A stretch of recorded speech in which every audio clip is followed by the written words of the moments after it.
Mnanijua? Mimi ni nani? Sifuna. Sifuna. Sifuna. Sifuna. Sifuna. Sifuna. Sifuna. Sifuna. Edwin Sifuna. Mimi ndio Sifuna. Kakamega oye. Hatutoroki leo. Zima hiyo kitu, mkutano iendelee. Zima hiyo kitu, mkutano iendelee. Hatutoroki leo. Funika na jacket, mkutano lazima itaendelea. Kitu gani ambacho kinafanya huyu mwamba katika siku za hivi karibuni kila mtu anamtaja hadi wengine wakiitanishwa na jina lake? Leo tunaangalia video ambazo zimefanya Sifuna kuwa Sifuna. Mimi ndio Sifuna. Nimekuja hapa kwa nafasi yangu kama katibu mkuu wa chama cha ODM, chama ambacho kilimchagua Senator Professor Tom Ojienda akaja kule kwenye bunge la Senate. Nimekuja hapa kama seneta wa kaunti ya Nairobi kwa sababu mwenzangu amempoteza mzazi, na nimekuja hapa kama kiongozi wa walio wachache ndani ya bunge la Senate. Mtaniruhusu niongee katika nafasi hizo zote tatu. Kwanza kabisa nataka niseme pole sana kwa kumpoteza mama yako. Huko kwetu Bungoma mahali natoka, kama umefiwa Mheshimiwa Tom Ojienda, ungekaa chini tukuomboleze. Vile mimi najua, kwa sababu tukianza eti tujibizane hapa mimi na wewe, afadhali uniwachie huyu Cheruyot, yeye ana matanga. Lakini wewe umempoteza mama, ungetulia, usijiingize kwa mambo yetu. Nimekuja hapa ber kosok ber. Wacha tulie mama yako Mheshimiwa Tom Ojienda. Mimi nataka niseme pole kwako. Kama mwenzako pale Senate, nimekuja hapa nikuambie pole na familia yako. Kumpoteza mama ni kitu ambacho ni mzigo mkubwa sana. Na kwa niaba yangu mwenyewe na watu wa Nairobi, mimi nataka niseme pole. Jambo la pili, wewe ulipoingia katika chama cha ODM, mimi ni mmoja wa wale walikukaribisha ndani ya chama cha ODM. Na stakabadhi zangu, because I am the custodian of all the records of the party, bado zinaonyesha kwamba wewe ni mwanachama wa ODM. Nimesikia wakisema vitu hapa. Nataka niseme Bishop, kama nikikosea, kwa sababu mimi si Mkristo kama hawa kina Cheruyot, utanikosoa. Maandiko yanasema moto mkali zaidi kule Jehanamu umetengewa watu ambao wanaona ndugu zao wakipotea na wanapiga makofi, wanasema uko sawa. Mheshimiwa Tom Ojienda, mimi nasikia watu wakisema hapa mambo, wanataka wakupee sijui nini. Azma yako ya kisiasa itatimia tu iwapo utakuwa ndani ya chama cha ODM. Hawa wakora wanakudanganya ati sijui ingie kwa serikali, sijui uende wapi, wanataka uanguke kura 2027. Na kwa sababu mama yako yuko hapa, kwa heshima ya mama yako, wacha nikuwe rafiki wako wa kweli, nikuambie Ojienda, ukikanyaga nje ya ODM, kiti ya Kisumu hakuna mahali unaona. Niseme nisiseme, tuambiane ukweli. Bishop, umesema hapa hii hewa tunavuta ni bure, lakini vile hawa watu ya tangatanga wanaendelea, hii hewa haitakuwa bure kila siku. Iko hapa siku mbele tutakuja kuwekewa ushuru ya kupumua, na kwa sababu bado ni bure, wacha nitumie hewa yangu yeo ya bure kabla Zakayo anifikie. Mimi nataka niseme, nilisikia MC mmoja hapa akisema ati ametuona tumeingia pamoja na kina Cheruyot, ati tuko pamoja. Hatuko pamoja. Sisi watu ya ODM tuliangalia vitu inafanyika na mandege hii Kenya, tukaambiwa Sifuna, ukiingia ndege hakikisha kuna mtu ya UDA pia ameingia hiyo ndege. Ndio kama kuna hasara, kama kuna hasara itapatikana, ODM ipoteze, UDA ipoteze, tutoke draw. Ndio maana nimekuja na Cheruyot, hatuko pamoja. Mtu asikudanganye bwana. Niseme nisiseme,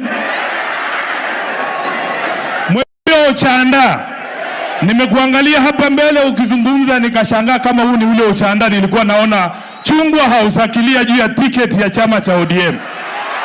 Sikutambui tena ndugu yangu, wewe umekuwa mtu tofauti sana, kwa sababu safari ya watu wa ODM, chama chetu baba amekijenga juu ya msingi ya kutetea wananchi hawa. hawa ndio wadosi wetu hawa. Mheshimiwa Ochanda, wewe unakuja unatuambia ati tunahitaji ushuru kwa sababu ya barabara. Hiyo barabara iko wapi? Edi amekutajia hapa budget ya saa hii haina barabara. Unatuambia JSS walimu wameandikwa kutoka hata na serikali ya Moi.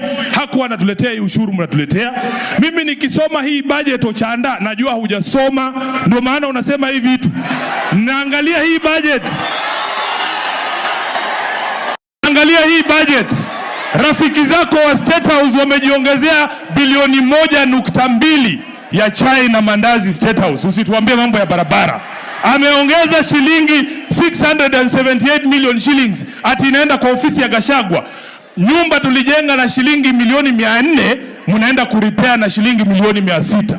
Shame on you. Mnatuambia nini bwana? What are you telling us? Bishop, usione damu inachemuka hivi ndio na lazima tuambiane ukweli hapa.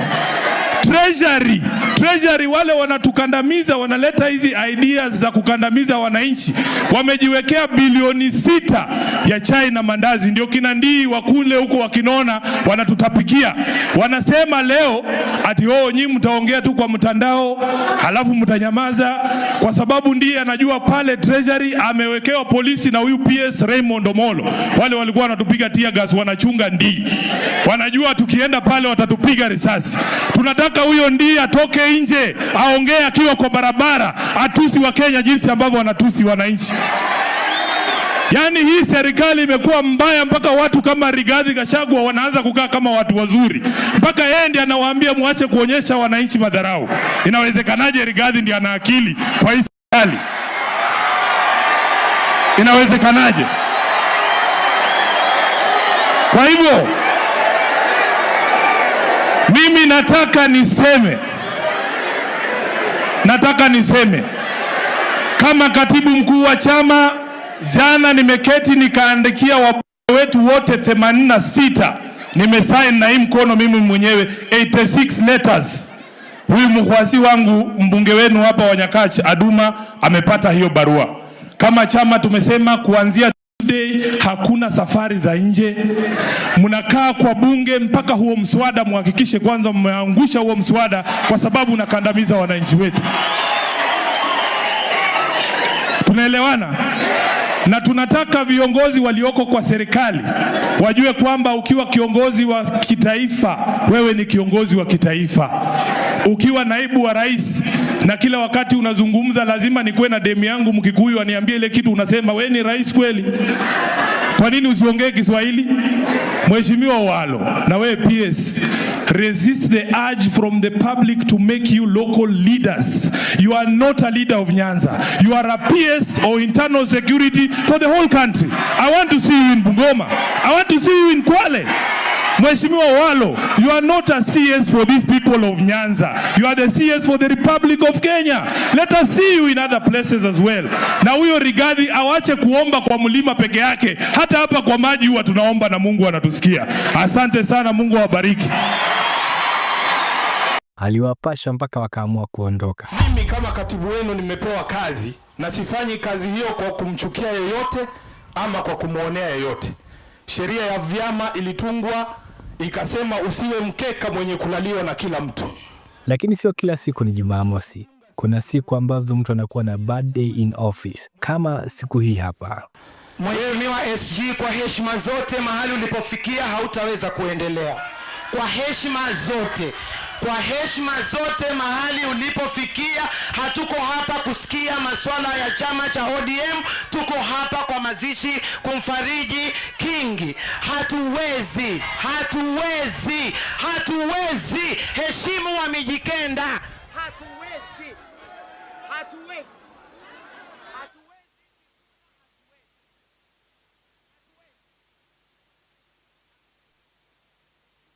Mwamba, ni kitu gani ambacho kimefanya ukaachilia microphone kwa hepesi?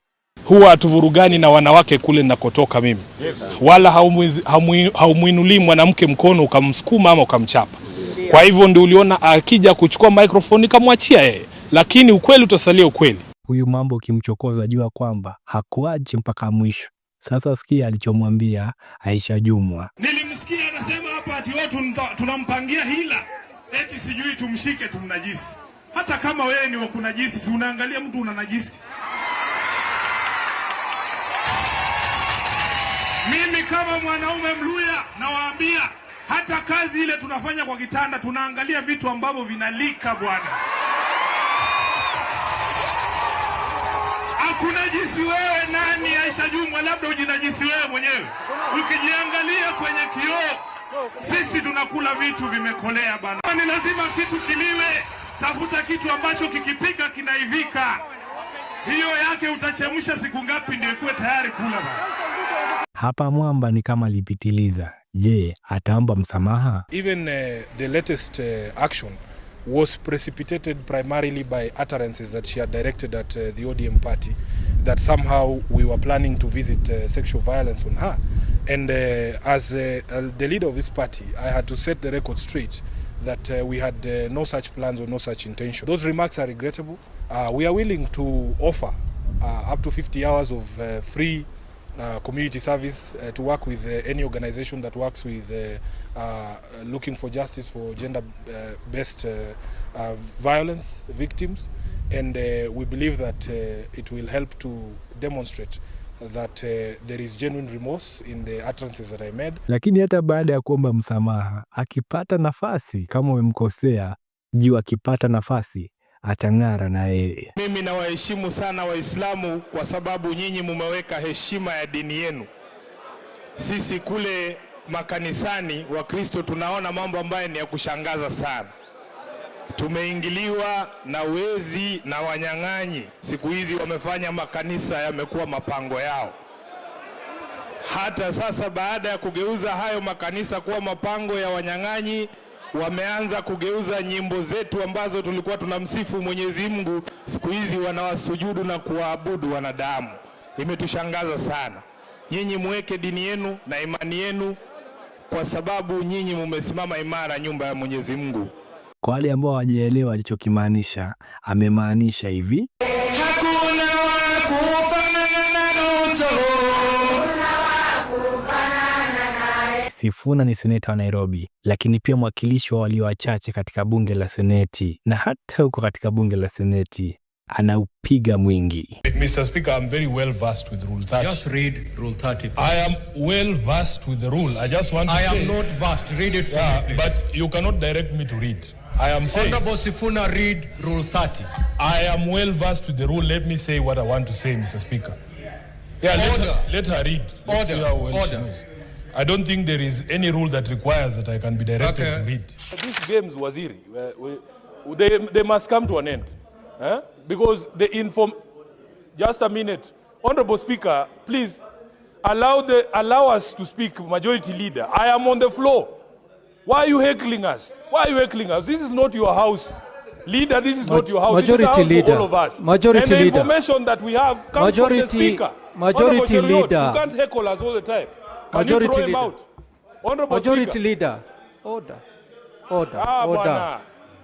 No, Order, Honorable Speaker, order. this is unacceptable. Order, Senator. Even if I was asked to be nicer, I will not allow this provocation to continue. You started heckling. Okay, then let's stop it at there. Let him finish and listen to him in silence.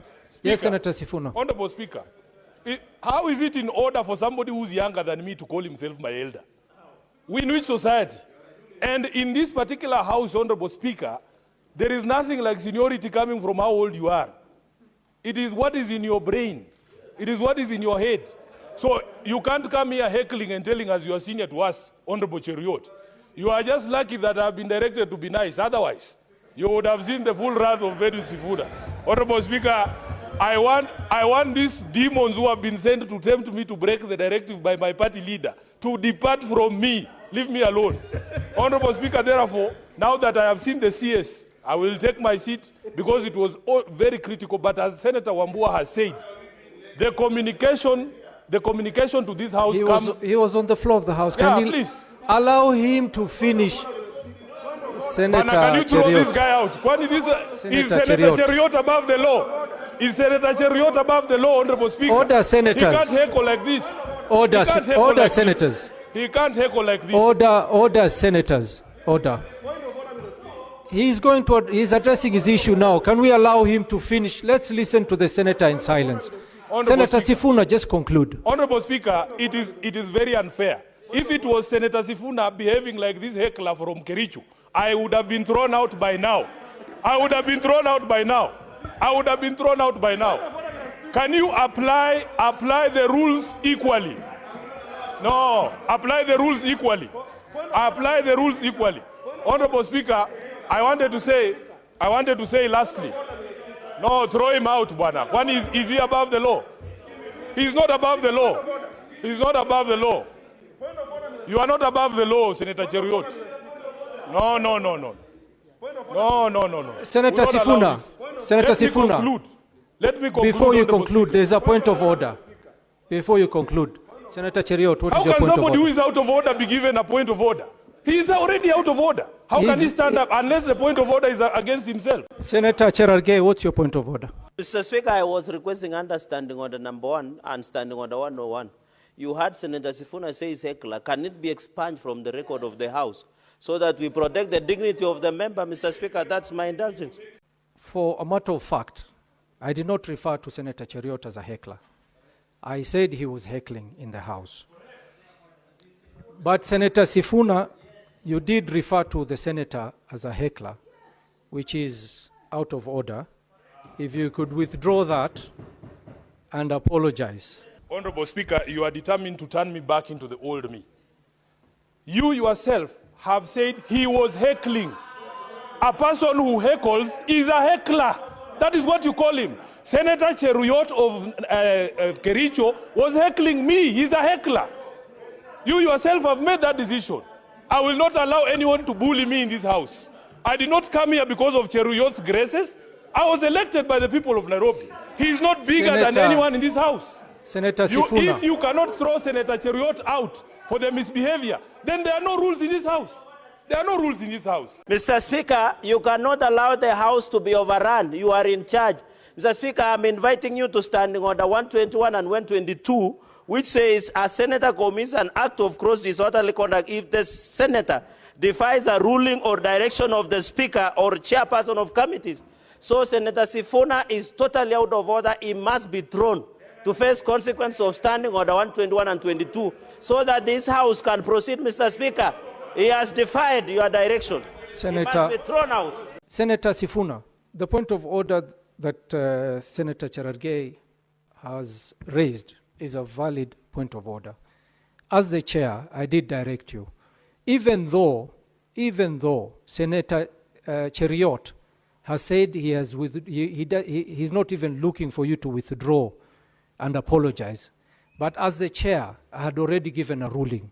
So for the sake of sanity and so that we can proceed, just withdraw so that it does not appear that you called Senator Cheruiyot a heckler.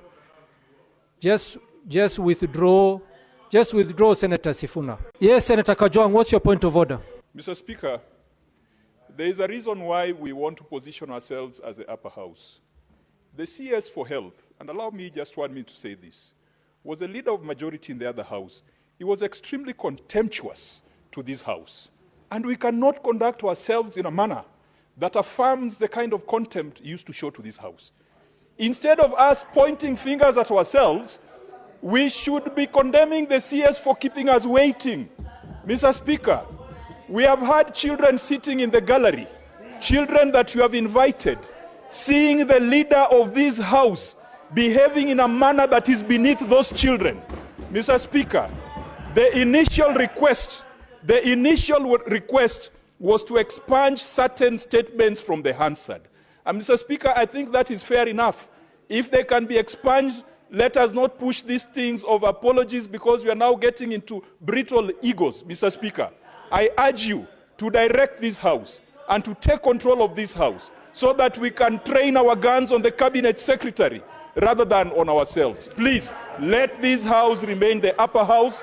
Let this House be a house of decorum. Madam Speaker, we on the minority side have come to accept that in this House, we are going to have to contend for the next 4 years with the prevalence of acute short man syndrome on the majority side. Because there are two senators who are now Senator becoming... Sifuna, do you come to second the motion? Yes, I stand to second the motion. And you but I must begin... the content of the second. Yes, allow me to lay a background. Don't describe characters. No, I have not described anyone. Physical characters. Madam Chair, what I want to request you, please don't engage in our brawls. Please, just sit and be a neutral referee.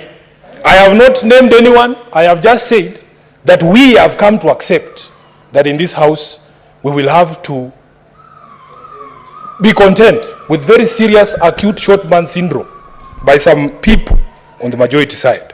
This is why every time we stand here, we are hardly ever given an opportunity to express our opinions in the manner in which we are supposed to. We have raised this objection and we shall not tire to put it on the record that in fact our interest here is to debate things soberly. But if the environment does not allow for us to debate soberly, we will act the way these short men want us to act. We will be short like them. Madam Speaker, you are not a short man. Why are you heckling? Stop heckling. Madam What's your Speaker, point of order, Senator Madago? Resume your seat, Senator pause my time. Sifuna. I'm not done. Madam Speaker, Madam Speaker, you have given guidance to this House on the debate. Is it in order for the Senator for Nairobi to keep referring that there is short man syndrome in the majority side? Madam Speaker, it is not in order. He should utilize the time to debate. And Madam Speaker, we are very patient, but we don't take kindly when honorable senators seem to be threatening the chair all the time. Madam Senator, Speaker, I hope you will take the wisdom of that objection from Senator Madago. Madam Speaker, I am not obliged to be lectured to listen to anyone. We have children. If you feel the need to lecture anyone, go home and lecture your children. I was not elected here to be lectured by anyone. Madam Speaker, let me proceed to second the motion. That is a fact. Madam Speaker, under Article 37, and I'm very happy this afternoon the person on the seat is a lawyer. Madam Speaker, because I will be speaking to you, I am happy to be speaking to a colleague in the profession, that under Article 37, we are all allowed to peacefully and unarmed participate in demonstrations, to picket and to present petitions to public, Madam Speaker, we have the right to present petitions to public authorities. We in the opposition, because we are the primary exercisers of these rights, have gone a step further to go have this matter litigated so that the bounds of these particular rights can actually be delineated. We have prosecuted this matter before the High Court, Madam Speaker, and the High Court has very clearly spelled out, under the exercise of these rights, the responsibilities of the conveners of the maandamano and the responsibility of the police, Madam Speaker. Having complied with the requirements under the law, in fact, the law as it is right now under the Public Order Act, all that is required is a notification to the police that you will be holding these peaceful processions. Madam Speaker, indeed, the coalition called Azimio la Umoja did notify the Nairobi County Commander via writing a written letter that we would be undertaking this maandamano. It was also shocking to us, therefore, Madam Speaker, to hear the police in Nairobi declaring that the planned procession by Azimio was unlawful. And we, because we understand that under the protection of the Constitution, we do not need anybody's permission, we said we would proceed anyway. And that is exactly what we did, Madam Speaker. I was in the company of my colleagues here when we set out from these premises to KICC, which, by the way, Madam Speaker, is an extension of Parliament because that's where our offices are as senators in this republic. We were surprised to meet the OCS of the KICC, and without any reason, excuse, he just decided to tear gas members of Parliament. And you could see, Madam Speaker, me following him to ask him, what is it that we have committed so grave that you want to tear gas us? Madam Speaker, we have decided that there will be individual responsibility on police officers. Not every police officer on that day misbehaved. And we have said kudos to all the police officers who observed Article 37. But there are few elements who still don't understand the breadth of this particular right, Madam Speaker. We have identified the OCS for KICC and a DCI officer, Madam Speaker, who was targeting members, including myself, with live rounds on Wabera Street, Madam Speaker. I want to tell the people who laugh and joke about these matters, luckily, because all of you are my colleagues, in the event that I meet my demise in the streets, my family has assured that they will set aside a tent for honorable senators. You might laugh and joke about these things, but you are the ones who will still come to bury me, and I'm sure you will do it gladly. Madam Speaker, I wish I had time to print out an image of a child called Master Lewis Musera, who was hit on the head in Makadara by a tear gas canister. These things people laugh and say, oh, it's just a tear gas canister. That projectile, Madam Speaker, if it is fired directly at you, from the distance at which I'm speaking to you, Madam Speaker, be assured there will be a funeral in your home area. I can assure you. So what are we doing as the leaders of the Azimio? Madam Speaker, we have seen, even in the past, there have been people who have confessed to infiltrating this opposition maandamano and committing nefarious crimes, including people who bring old cars and burn them and say, oh, these are members of ODM. But we are going to be ever vigilant. In fact, Madam Speaker, we have said, we will not tolerate anybody calling themselves a police officer in civilian on Monday and on Thursday next week. Because that is how thugs are coming in within us, then they are harming people. Madam Speaker, what we want to do is to make sure that we exercise our rights. Senator Sifuna, your time is up. My mic is still on. So,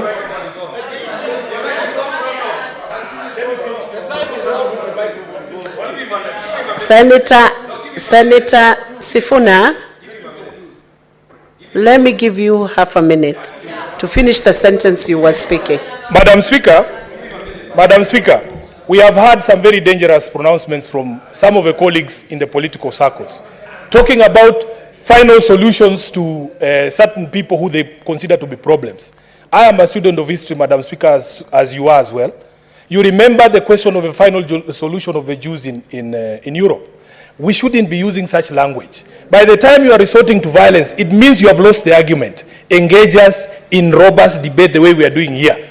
If you are unable to engage us, please remove the police so that we can deal with you straight, mondo ko mondo. One of the things I don't understand, these members of the National Assembly make the dishing out of checks to appear like something that is so appointed. Like a clerical job, who cannot dish out, if your office wrote checks, how difficult is it to distribute checks? It's a physical transaction. So they come and make noise here and tell us all about how children will not go to school. Honorable Speaker, and that check has 2,500 shillings on it.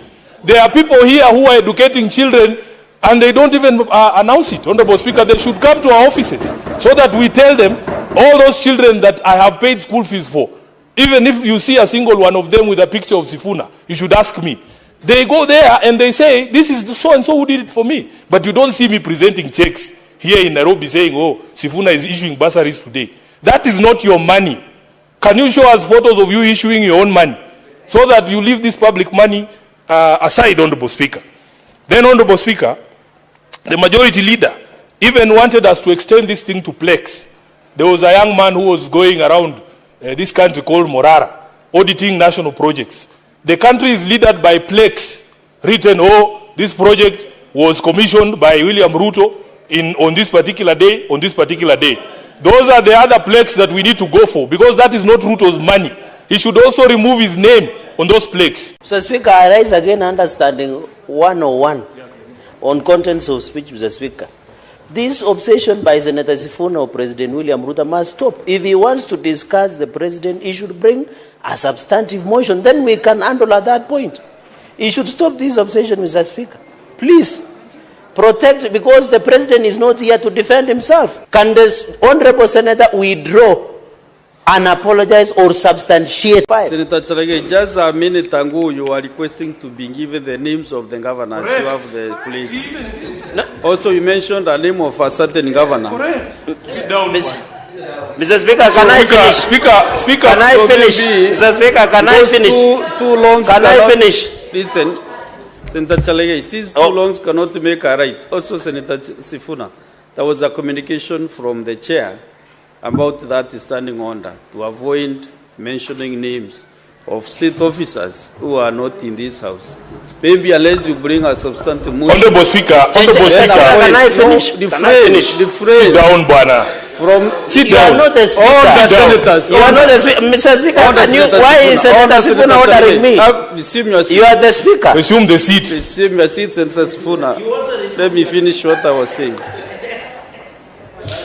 I'm saying as much as possible, you know, those breaks, those billboards and everything, whatever it is, avoid mentioning names of whatever billboard you saw, so that now we can make progress, Senator Chalgei.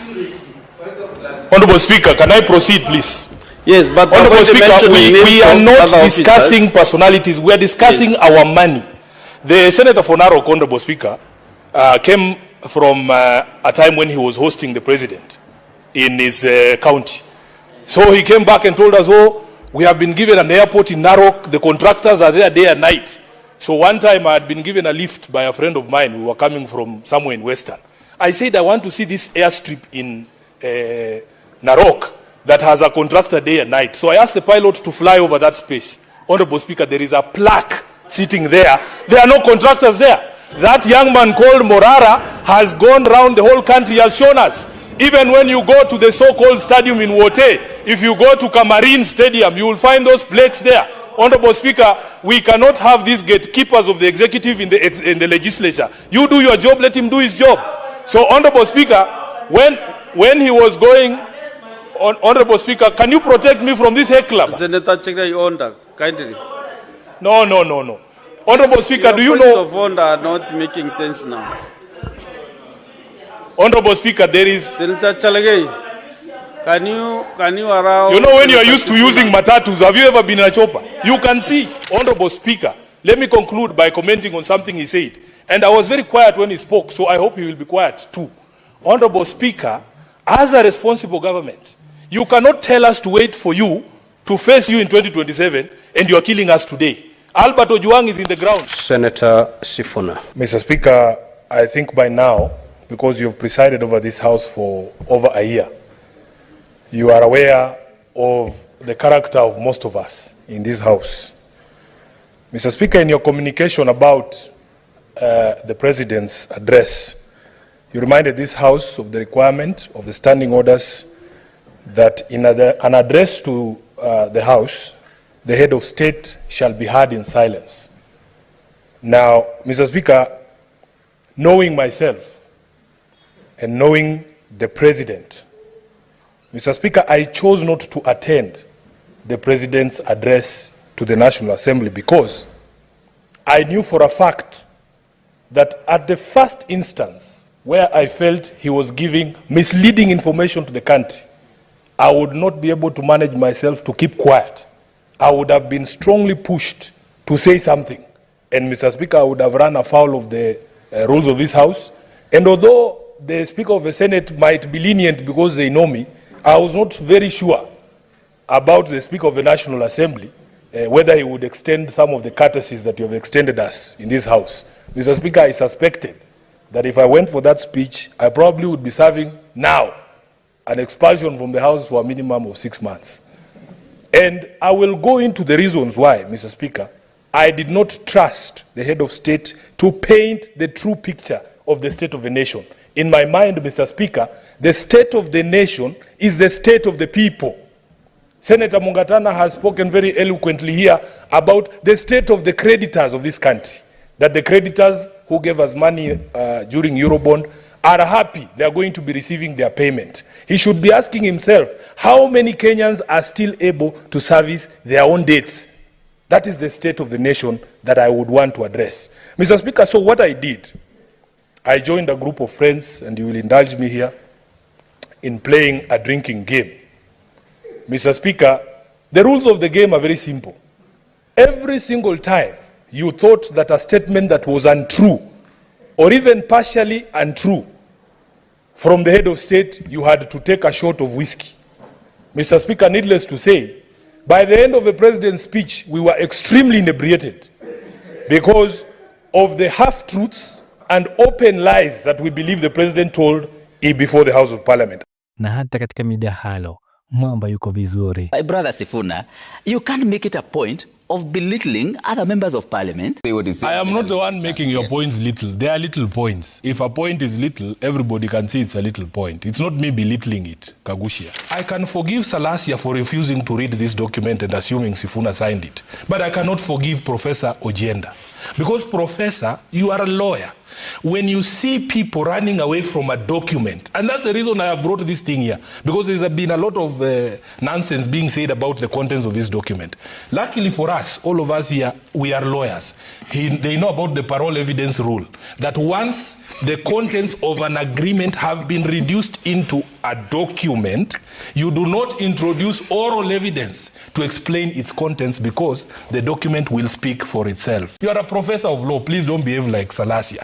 Read the document so that you understand and explain to your people what it says. The mission in 2027 is not to make Sifuna senator. The mission in 2027 is to rescue our country. Whatever it takes, Trevor, if it takes Sifuna losing the Senate of Nairobi to kick William Ruto out and make him a one-term president, so be it. That is a higher calling than me being senator. You know? So I am telling you, Ekuru, you have what we call delusions of grandeur. Nobody wakes up thinking about Ekuru or Third Way Alliance. We let you run alone in a repeat election. You came up with 18,000 votes. That's a third of the votes that I got in Kileleshwa ward in Nairobi. That's what I'm telling you. So I am telling you, you Ekuru, you overestimate. No, I am responding to the things that you're saying. Don't be bitter. I'm not bitter. This is how I am, Trevor, and you know me. I am responding to the things that you have said. You are insignificant in the political calculations of the country. Ekuru, we could let you run alone in 2027 and you still lose that election. You know what? I am happy in my small outfit called Third Way Alliance because we are principled. We? Yes, we are. Yes. No. You cannot use plural, but I say I am principled. You know, Sifuna. Who is we? Sifuna. You earlier on told me not to speak for yourself. Now you want me to But you can't tell us any other member of Third Way. We have asked you to tell us your chairman in Nairobi. Just go to the political party's office and you will see the structures are there. And you don't know him. He doesn't exist. Okay, let me refresh his memory. 2018, March 9th. Didn't his party leader go into handshake with Uhuru regime, which they are opposed to? Did he say he was going to vote for Uhuru? No, it's not about voting. Read the law. No. What does the law say? Listen. What does the law say? You know the problem with Sifuna, he shout. You are a lawyer, Bana, my friend. Yes, I'm a lawyer, and I think I'm a better lawyer than you. But you're speaking like a mamamboga. Je, inawezekana kwamba Raila Odinga kuna kitu alikiona kwa Sifuna na kutaka kuwa mrithi wake siku atakapoondoka duniani? Time will tell.